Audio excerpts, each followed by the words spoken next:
সম্মানিত ভিউয়ার্স, আসসালামু আলাইকুম। আমরা একটা আইপিএস রিপেয়ার করলাম। তো আইপিএসটা ট্রান্সফর্মার প্রবলেম ছিল। তো আমরা নতুন করে ট্রান্সফর্মারটা রিপেয়ার করে ইনশাল্লাহ নতুন একটা নাতাশা বোর্ড দিয়ে আইপিএসটা সার্ভিসিং করলাম। আলহামদুলিল্লাহ আমাদের আইপিএসটা সম্পূর্ণ ক্লিয়ার। তো নাতাশা অরিজিনাল একটা বোর্ড দিছি আর নতুন করে ট্রান্সফর্মারটা রিপেয়ার করছি।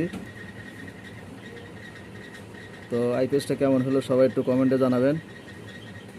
অবশ্য যদিও পুরাতন আইপিএস রিপেয়ার করলাম, তো ভিতরে ওয়ারিংটা যতটুকু পারছি ইনশাল্লাহ চেষ্টা করছি ভালো করার জন্য। যেহেতু পুরাতন আইপিএস রিপেয়ার করা, সেক্ষেত্রে একটু ওয়ারিংটা একটু এলোমেলো হতেই পারে। তো অনেকেই কমেন্ট করতে পারেন যে ভাই আইপিএসটা তো রিপেয়ার করছেন না, তো তারগুলো একটু অগোছালো, ভালো হয় না ওয়ারিংটা। তো আসলে যেহেতু পুরাতন আইপিএস, তো পুরাতন আইপিএস রিপেয়ার করলে একটু এলোমেলোই হয়, কারণ অ্যাকুরেটভাবে করা হয় না। তো দেখুন এখানে আমাদের আইপিএসটা সম্পূর্ণ ইনশাল্লাহ কমপ্লিট। তো সবাই ভালো থাকবেন, সুস্থ থাকবেন। আল্লাহ হাফেজ।